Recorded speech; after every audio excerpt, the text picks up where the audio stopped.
Pharmacy residency interview season is now here, and in this video, I wanted to share a couple of key tips.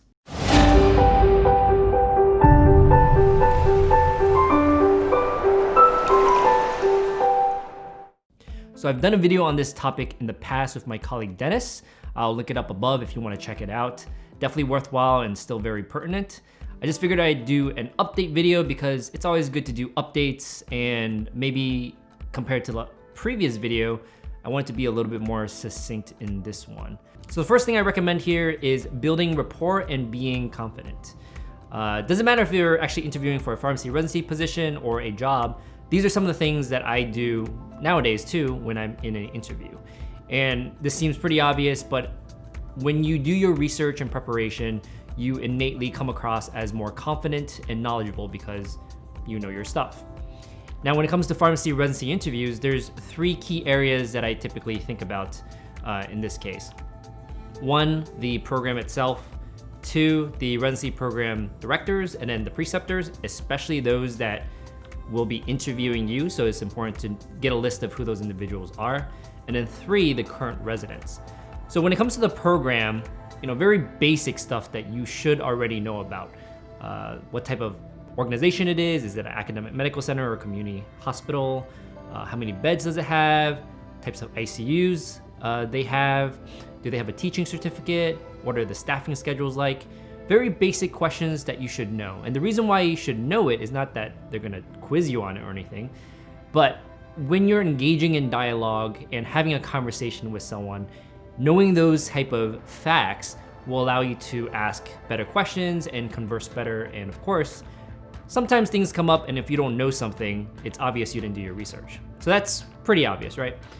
Now, when it comes to the residency program director and the current residents, I like to do research on them as well. So like their bio, where did they graduate from? Did they do residency? Where did they do it from? Do you have any common interests perhaps, or mutual acquaintances? And the reason why that could be helpful is because it's a way to build rapport with these individuals. You're meeting these people potentially for the very first time, and it's an easy way to build rapport. Let's say perhaps you both attended the same pharmacy school, or both knew the same colleague or same mentor or preceptor, and there's some type of rapport that occurs there. And that's always a good thing, and positive vibes all the way around when that happens. Same with hobbies. Sometimes you might just come across something in their profile that says, I like to ski. And maybe it'll come up in conversation where they ask you, what do you like to do for fun? And one thing you could say is, you know what? I like to ski too. Obviously, don't lie. But when you identify those kind of interests, it's an easy way to build rapport. So that's one. But the ones that you typically should look for at least is the pharmacy schools they went to, residencies they completed, and things, and any mutual acquaintances. Those are always good ones to know about. The other thing is like publications. So when it comes to your preceptors or residency program directors, I also like to do research in terms of what they may have published in the past, or projects that they have worked on. And naturally that might come up in conversation somehow. And sometimes having that information will show that you went above and beyond. And what's funny is I actually got this from my colleague Ryan when he used to interview at admin programs.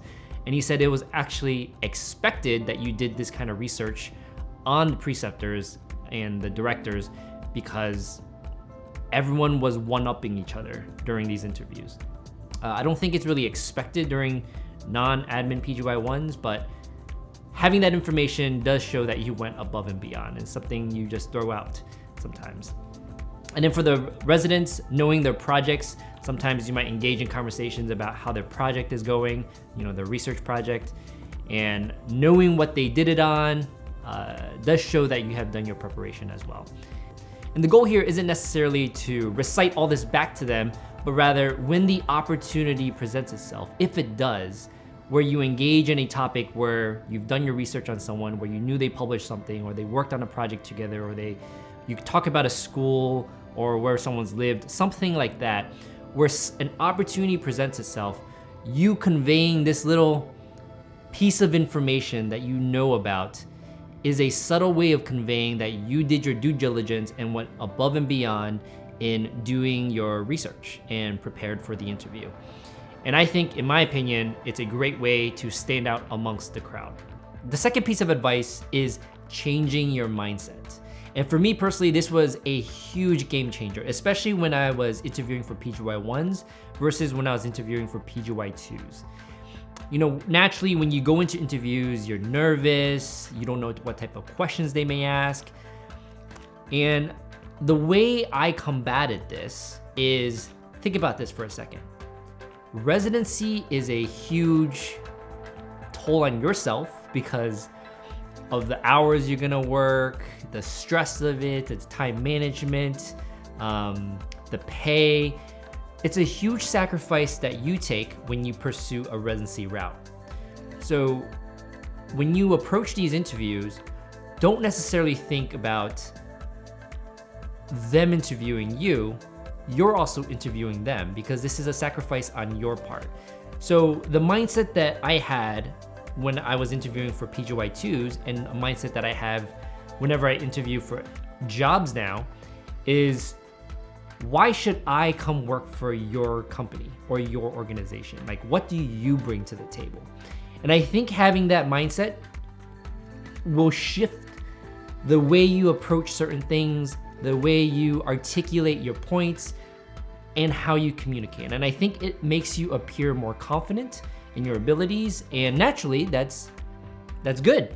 They would see you as someone that's competent and probably a great candidate for that matter. Obviously, don't be wrong in conveying your answers, but when you have that mindset, in my opinion, it changes a lot of different things and you come across as more confident and you are more likely to be selected in that case.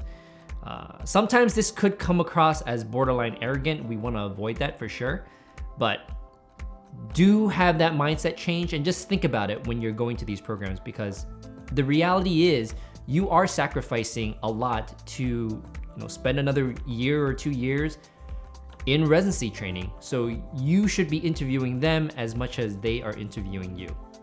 The third piece of advice is to walk your interviewers through your thought process on why you are choosing the answer you are.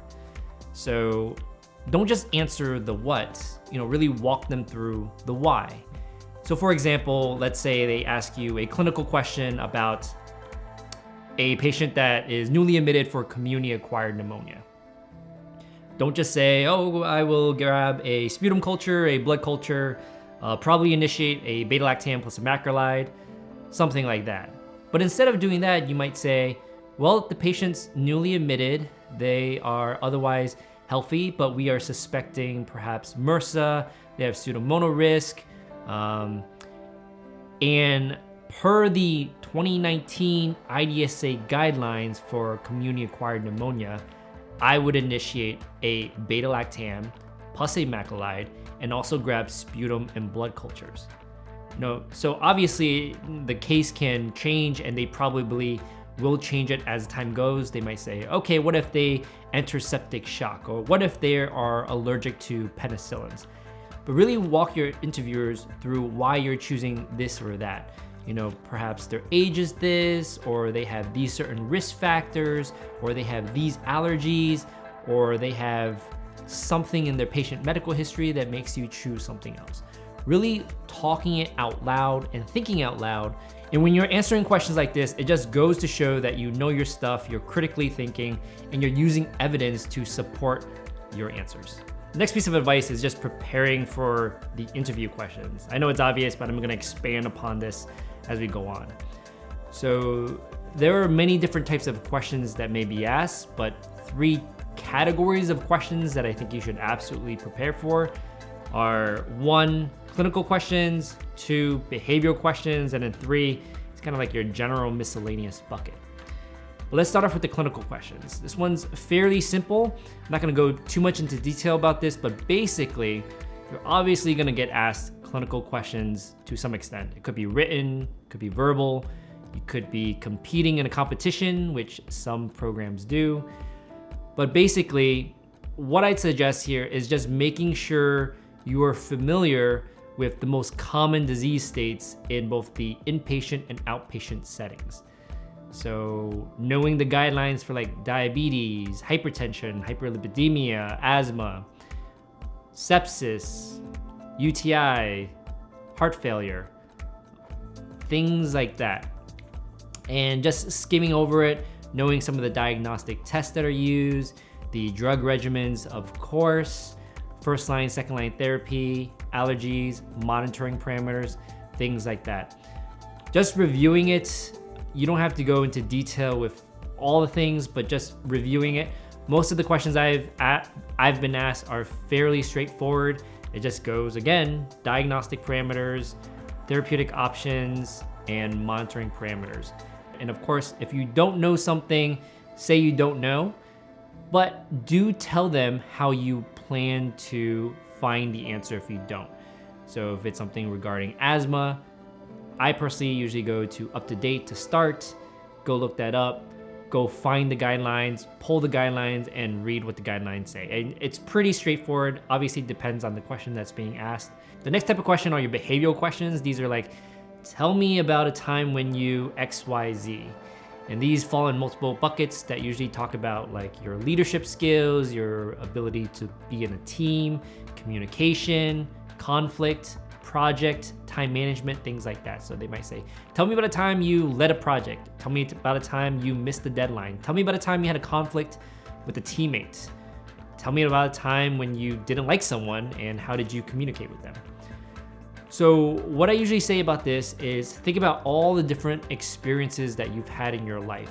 In particular, maybe any of the ones that you've had on your APPEs. Write all of that down, but put it into the STAR format, which is probably the best way of answering behavioral type questions. If you're not familiar with the STAR format, it's S for situation, T for task, A for action, and R for like results. So situation is kind of explaining the scenario. T is like the task or the role that you were assigned. A is the action that you took, and then R is the result. So it's a very succinct way of communicating to the interviewer the answer that they're looking for when it comes to these behavioral type questions. And the last type of question is just kind of your general miscellaneous bucket. And there's three things I want to mention here. The first thing is about your introduction or your elevator speech. And the reason why I really want to mention this is because I really screwed up in my PGY-1 when answering this question. And basically, it's a very quick way of communicating to your interviewer who you are, what you're interested in, maybe your goals, where you're from, things like that. Very quick details. And you're gonna be doing that a lot because you likely will be meeting a lot of new people throughout the day. And the reason why I messed up was because, and I wrote out this whole thing, it was like 30 seconds to a minute. And on the day of the interview, I was so nervous that I was just thinking about what I wrote down. I stumbled. It came out as very inauthentic, and it was just not good. It was very, very terrible. And ever since then, I've never written it down, and I've always just made bullet points. Hi, my name is blah, blah, blah. I came from this school. I'm interested in these things, and these are my goals and why I'm interested in XYZ. But I didn't write it all out. And, back then I was just very, very nervous, and I just wrote everything down. Highly discourage that. Have some bullet points and just let it naturally flow. And of course, these kind of questions kind of differ from person to person. They might say, oh, tell me about yourself, or tell me about yourself and why you chose residency. Tell me about yourself and why you did XYZ. So it kind of differs. So you don't want to be thrown off when that occurs. So highly encourage you to just use bullet points instead of writing it all out and memorizing it. The second thing here is just knowing what's going on in the pharmacy world. So beyond the typical questions that we just talked about, you may get things like, what do you think the future of pharmacy looks like? What do you think provider status looks like? What if we get provider status in the entire nation? What does that look like? What does that mean? What do you think the impact of artificial intelligence, automation, or technology will have on the pharmacy profession? So those kind of questions may be asked, and you might be like, well, I don't know. But there are many different articles and individuals that talk about things like that. And it's something that should be researched and you should have an idea about. So how do you learn more about those things? So there are many different ways to do that. A couple of things that I would highly suggest you look into is number 1, the Pharmacy Forecast. It's a free publication that kind of predicts where the profession of pharmacy is heading in the next 4 years. Definitely check that out. Talks a lot about the trends and where we will be heading. The second thing is the Pharmacy Practice Initiative 2030, or Pharmacy Practice Model Initiative. I don't remember what it is. Embarrassing, but it is what it is. I haven't read it in a while. Go check that out. Kind of shows you what the pharmacy practice may look like in the future. Another one is ASHP's statement on artificial intelligence. They actually released 2.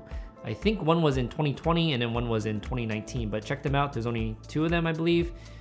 Look into that. It'll be helpful if you know what ASHP's stance is on it. If you are really interested in artificial intelligence, the National Academy of Medicine did release an article on what they think artificial intelligence will do on healthcare in a very long publication, also in 2020. Highly encourage you to check that out. There's a lot of great information in there. Aside from that, there are probably many other areas you can look into, but those are some key documents I would highly suggest you reading to familiarize yourself with what may be going on in the future. And the third thing here is just making sure you know everything that you list on your CV, because anything you do list is fair game to be asked. Projects, presentations, journal clubs, any experiences, activities, all of those things are fair game to be asked. So make sure that you are familiar with all of that. So what I did is the night before, going through my actual presentations, projects, posters, journal clubs, and making sure I was familiar with it. And you know what?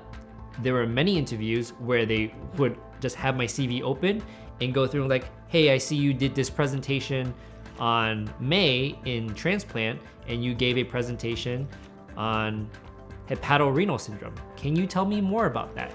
Can you tell me about what the patient case was like, what your findings were? All of those things. That is to be expected. And I think what made me stood out in this case was not only that I know all the details, I could give a summary of every single thing I did on my CV because I prepared. I went a step beyond and I brought an iPad where every single presentation, project, poster, everything was there and downloadable so they can follow along. And if they had their laptops, I actually had a website where I loaded all my projects, presentations, posters to, so they can follow along while I gave them a recap of whatever they were asking. And best believe they asked very detailed questions. And I think that's one of the things that made me stand out, was because I was very well prepared, and that kind of shows when you're doing those kind of things. All right, guys, so that's kind of it for this video. Hopefully you found it helpful. I try to do it a little different than other videos that I've done in the past. But best of luck to you all who are in the process. You know, it could be a little nerve-wracking with interviews coming up. And I believe I've been seeing some invites that have gone out, but it's still early in the process. I wish you all the best of luck. Make sure you're staying safe, and I will see you guys in the next one.